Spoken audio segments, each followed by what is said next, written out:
ఈ వీడియోలో సికందర్ కా ముకద్దర్ అనే మూవీ రివ్యూ గురించి అయితే మాట్లాడుకుందాం. ప్రజెంట్ ఇది నెట్ఫ్లిక్స్లో స్ట్రీమ్ అవుతుంది. తెలుగు లాంగ్వేజ్ అవైలబుల్గా ఉంది. డ్యూరేషన్ వచ్చేసి 2 hours 22 minutes అయితే ఉంటుంది. స్టోరీ ప్లాట్ వచ్చేసి ఒక చోట నుంచి కొన్ని డైమండ్స్ అయితే దొంగలించబడడం జరుగుద్ది.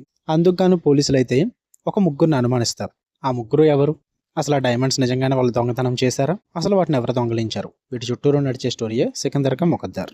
ఫుల్ రివ్యూలోకి వెళ్ళిపోయే ముందు మీరు కనుక ఛానల్కి కొత్తగా వచ్చుంటే వెల్కమ్ టు స్క్రీన్ స్పేస్. వీడియోని లైక్ చేయండి. Movies and web series suggestions కావాలనుకుంటే ఛానల్ ఓపెన్ చేయండి. ప్లేలిస్ట్లో ఉంటాయి మన దాంట్లో 2024 movies and web series suggestions అని చెప్పేసి ప్లేలిస్ట్లు అయితే ఉంటాయి. ఓపెన్ చేయండి భయ్య, చూడండి. ఒకవేళ మీకు నచ్చితే కనుక ఛానల్ని ఖచ్చితంగా సబ్స్క్రైబ్ చేసుకోండి. మన అన్ని ఛానల్స్ లాగా అయితే మీకు ప్రత్యేకంగా వీడియోస్ పెట్టి అయితే టైం వేస్ట్ చేయను. నాకు ఏం నచ్చినా సరే నేను ప్లేలిస్ట్లోకి యాడ్ చేస్తాను. ఇక ఈ మూవీ విషయానికి వచ్చేస్తే నాకైతే ఓకే అనిపించింది భయ్య. యావరేజ్ మూవీ, మరీ అంత సూపర్ మూవీ అయితే ఏం కాదు. పాజిటివ్స్ వచ్చేసి వాళ్ళు తీసుకున్న స్టోరీ ప్లాట్ డిఫరెంట్ అయినప్పటికీ కూడా ప్రజెంట్ చేసిన విధానం అయితే నచ్చింది నాకు. అండ్ అక్కడక్కడ ఫ్యూ ప్రొసీడింగ్స్ ఉంటాయి భయ్య, కొంచెం సర్ప్రైజ్ చేస్తాయని చెప్పాలి. కొంచెం బాగుంటాయి ప్రొసీడింగ్స్ చూసినప్పుడు. ఓకే, కొంచెం కొత్తగా అనిపించింది అన్న ఫీల్ అయితే వస్తుంది. అండ్ పర్ఫార్మెన్సెస్ కూడా బాగున్నాయని చెప్పాలి. అండ్ టెక్నికల్ వర్క్ కానీ, సినిమాటోగ్రఫీ కానీ, విజువల్స్ పరంగా కానీ, అన్నిటి పరంగా కూడా మూవీ అంతా కూడా బాగానే ఉంటుంది. అక్కడక్కడ కొన్ని ట్విస్ట్లు అయితే ప్లాన్ చేసుకున్నారు. ఆ ట్విస్ట్లు కూడా పర్లేదని చెప్పాలి. మరీ అంత సూపర్ అయితే కాదు, యావరేజ్ అని చెప్పాలి. ఏం వర్కౌట్ అవ్వలేదు ఆ మూవీలో అంటే స్క్రీన్ ప్లే భయ్య. మూవీ అంతా కూడా నాన్ లీనియర్ వేలో చూపిస్తారనమాట. పాస్ట్, ప్రెసెంట్ అండ్ ఫ్యూచర్ ఈ టైప్ లో చూపిస్తూ ఉంటారు మొత్తం అంతా కూడా. మెయిన్ ఈ స్క్రీన్ ప్లేయే మూవీలో ఉన్న ట్విస్ట్లకి అయితే డిఫెక్ట్ అని చెప్పాలి. అంటే ఈజీగా ప్రెడిక్టబుల్ అయిపోయిన ట్విస్ట్లన్నీ మూవీలో నడిచే స్క్రీన్ ప్లే వల్ల మూవీ 1 hour దాటేసరికి మీకు అర్థమైపోద్ది ఏం జరిగింది ఏంటి అని చెప్పేసి. బట్ దాన్ని వాళ్ళు చాలా చివరి వరకు కూడా హోల్డ్ చేసి చూపిస్తారన్నమాట. ఓకే, ఇది కాదు అన్నట్టుగా. But at the end of the movie అదే జరుగుద్ది భయ్య. అది ప్రెడిక్టబుల్ అయితే అయిపోద్ది మనకి ఆ ట్విస్ట్లన్నీ కూడా. నాకైతే మెయిన్ ప్రాబ్లం ఎక్కడొచ్చిందంటే ట్రైలర్ చూసి మూవీ చూసాను. ట్విస్ట్లు అందుకే గెస్ట్ చేయగలిగాను. ఒక మూవీకి మెయిన్ ట్రైలర్ కట్ చాలా అవసరం.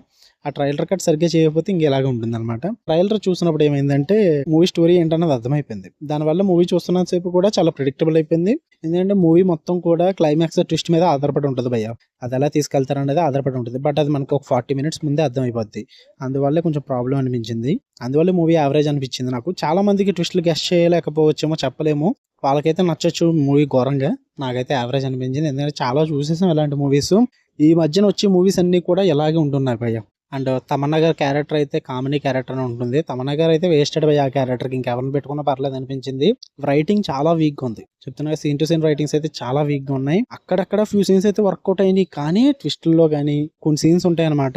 అవన్నీ కూడా చాలా వీక్గా ఉంటాయి రైటింగ్. వాటి వల్ల ప్రెడిక్టబుల్ అయిపోతుంది మూవీ అంతా కూడా.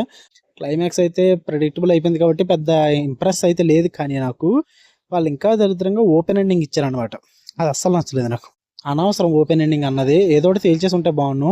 ఎందుకంటే చాలా క్యారెక్టర్స్ ఫుల్ఫిల్ చేయకుండానే వదిలేస్తారు వాటికి, ఆ క్యారెక్టర్స్ అన్ని కూడా. సో అందువల్ల ఓపెన్ ఎండింగ్ ఇవ్వడం అన్నది నచ్చలేదు నాకు అసలు. కొంచెం ఫుల్ ఫ్లెడ్జెడ్గా చూపించుంటే బాగుంది అనిపించింది నాకు. మీరు చూడాలనుకుంటే నెట్ఫ్లిక్స్లో ఉంది, చూసేయండి. తెలుగు డబ్బింగ్ చాలా బాగుంది. అండ్ మూవీ అయితే యావరేజ్ భయ్య. ఫ్యామిలీతో వాచబుల్ నే. అడల్ట్ సీన్స్ కానీ వల్గర్ లాంగ్వేజ్ కానీ అయితే ఏముండదు. మీకు కనుక రివ్యూ నచ్చితే వీడియో లైక్ చేయండి. ఛానల్ని ఖచ్చితంగా సబ్స్క్రైబ్ చేసుకోండి. For more interesting videos tap the bell icon. Love you all. By.